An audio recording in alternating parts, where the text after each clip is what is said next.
Howdy team, in this episode I'm going to talk to you about selling without selling, why it's important and why you need to be taking it into consideration. Now, where this has come from is I did a previous episode all focused around life insurance sales and making sales in a weird mortgage market, shall we say, and where people are coming and inquiring to you wanting to take out a mortgage, but more often than not the lenders aren't willing to lend. But this message applies to anybody who is in a service-based business who offers their products and services. Personal trainers, mortgage brokers, accountants, solicitors, will writers, IFAs. Selling without selling is what I'm going to talk to you about today and why it's so important. And I like to call it attraction-based marketing. It's so much easier. Imagine if you went fishing one day and you threw the rod out into the lake, it's like you normally do. And rather than having to sit there bearing in mind I've never been fishing, rather than having to sit there for 4 hours waiting to try and catch some teeny tiny little fish, all of a sudden the fish just started coming round to you, wanting to take your bait and take your hook, and all of a sudden you go home that day catching 100 fish. I don't know whether fishermen will find that enjoying or not, but hopefully that analogy kind of makes sense. Let me know if it did, because if it didn't, then I'll stop doing analogies, because I'm absolutely clueless. The whole idea of selling without selling is coming back to your lead generation. And the reason why I think this is really important is because I've been speaking to a lot of mortgage brokers who have been spending a lot of time pitching to first-time buyers. And the first-time buyers are naturally at the 90 to 95% and struggling to be able to get it because of the deposit. And now is a time to pivot. It's a time to change. It's a time to relook at your strategy. It's a time to potentially improve your marketing and try different things. One of my friends and clients and previous mentors, Daniel Priestley, says you get what you pitch for. And I didn't really realize this because in 2016, maybe 17, I was pitching and talking about all the problems that people have with adverse credit and trying to help people with defaults and CCJs and everything else, as a means to get them to come to me when they didn't have those issues. But guess what? They came to me with those issues because the messaging was wrong.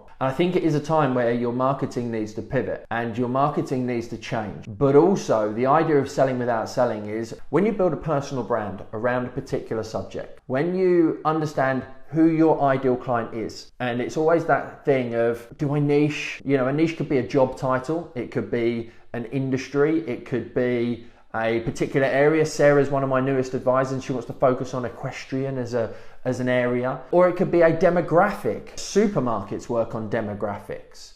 And when you understand who you're talking to and you build your personal brand as the person who can solve their problems, because people buy people, you can then gain their attention and then you can start to get them into your world.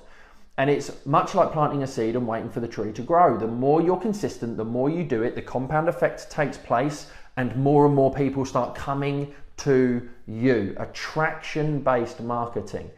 When you first start doing this, often it can be a little bit disheartening because you do have to look at it as a long game. Rome wasn't built in a day, as they say.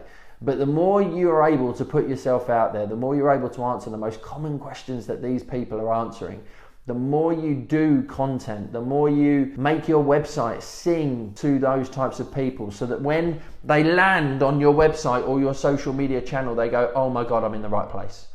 This person knows what I'm feeling, what I'm thinking, how I am, what's going on in my life at this present time.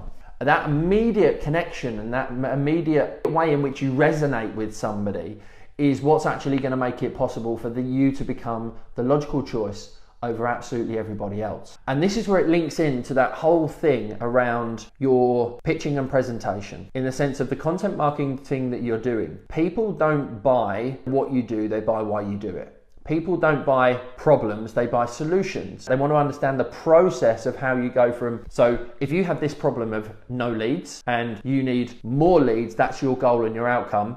Here's the 4-step process to be able to go through that in order to be able to get it. You need to build your personal brand and you need to know what you stand for, what you stand against and what you do. You need to identify the customer that you realistically want to talk to for at least the next 3, 6, 9, 12 months. Ideally, maybe even have an overarching umbrella and then have subsidiaries of of that particular overarching niche. And then you need to understand all the different methods in getting attention, because everybody's on social media, but how many are really generating leads from it and actually bringing consistent leads into the business from a variety of different sources? Facebook groups, property events, lead magnets, website, SEO, Google local business, all these different angles and aspects. And then how do you take all those people from here and get them into your database? Because I think this is the biggest learning that I've had, is while social media have your clients, you don't own them. And this is the tricky point, is you need to get them from social media into your own world so that you can then actually email them consistently and build a bigger relationship. A couple of my mentors run a £20 million a year business, over 100 odd staff, including outsourcers. Pre this event,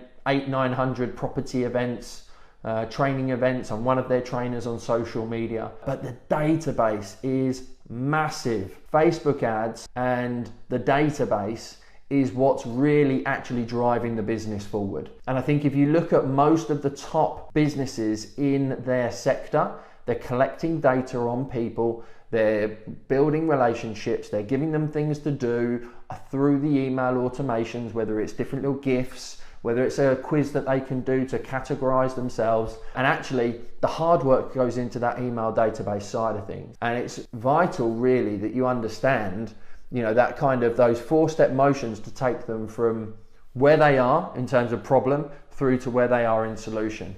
Because if you want to go and look up on Google ZMOT, ZMOT, Zero Moments of Truth, there was buying history done, and it's like going shopping with me. If ever you want to come and do that, I wouldn't recommend it. It's like going shopping with a woman.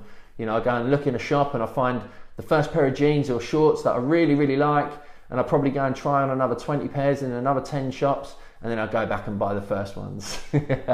It's one of those things that Google did the buying habits of people who make decisions online, and they went back through the search history, and actually the amount of research, the amount of testimonial viewing, the amount of websites that they're looking at, pulling information in. We're in an information and attention age, and being able to provide people with information in order to be able to gain their attention and stand out from the crowd is getting harder and harder and harder. But there's going to be a limited window to do it. They're now bringing in paid methods on social media for advertisers, shall we say, to make sure that you can keep getting your message in front of people. Supporter programs, what is it, £4 a month, and you give more valuable content to your supporters. But for you, no matter where you are in your journey, I didn't want to use social media because it was a means to an end. I didn't want to be putting myself out there. In 2015, I rarely did, but I realized that it was a necessary evil, and it was one of the best business decisions that I have ever made. Having not done any marketing for the first 10 years of business, now having utilized social media, produced lots of video, had a consistent social media manager. He started as a social media apprentice. From leads generated through social media, we're now at about 1.1 million in sales since 2016. And that's with virtually no marketing spend.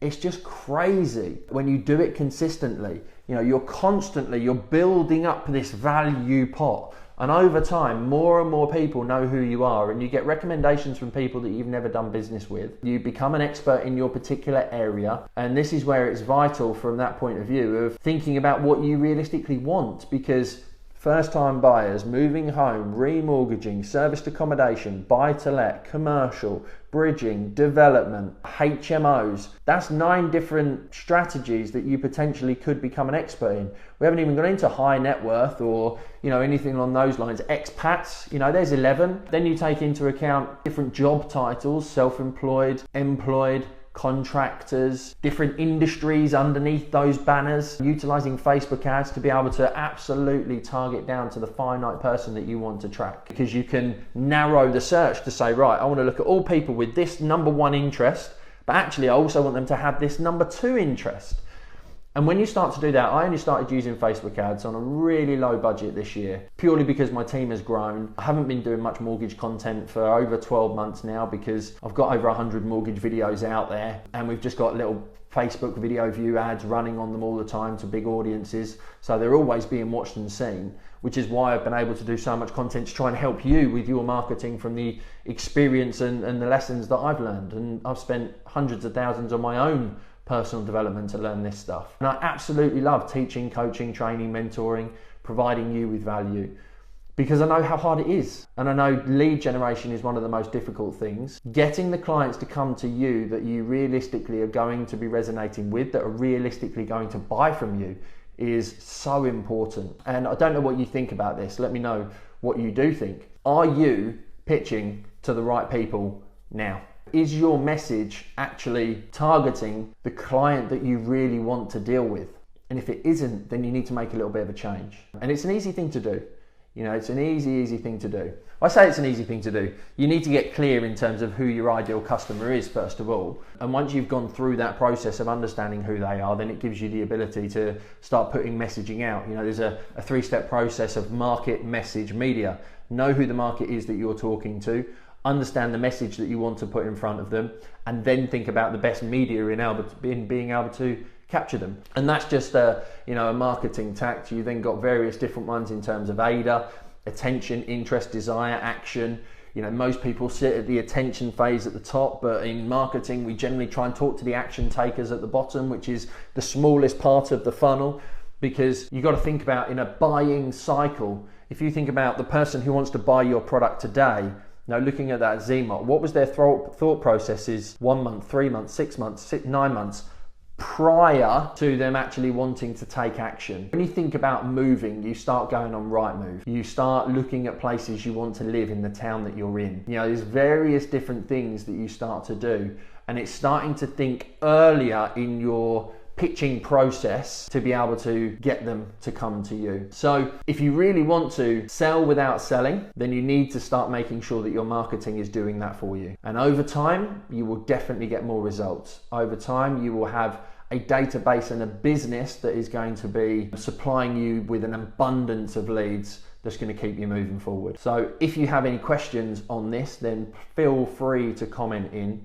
Do you understand the principle of building a personal brand, and what fears or frustrations do you have around that? Do you know who your ideal client is that you want to target? Comment in and let me know. Do you know realistically how to gain their best attention? Is it going to be video? Is it going to be written? Is it going to be audio? Which channels do you need to do it on? Should you be doing it on Google, Facebook, LinkedIn, Instagram, YouTube? These are all considerations when thinking about your ideal customer. And have you got a plan on how to convert them once you gain their attention from all of the free marketing, getting them closer to you, exchanging something to gain their email address and to gain their phone number, so you can then build a deeper connection with them? Have a fantastic day. Hope this has been useful. Let me know if it has. Comment in, connect with me on all socials, and remember, now's the time to become pro.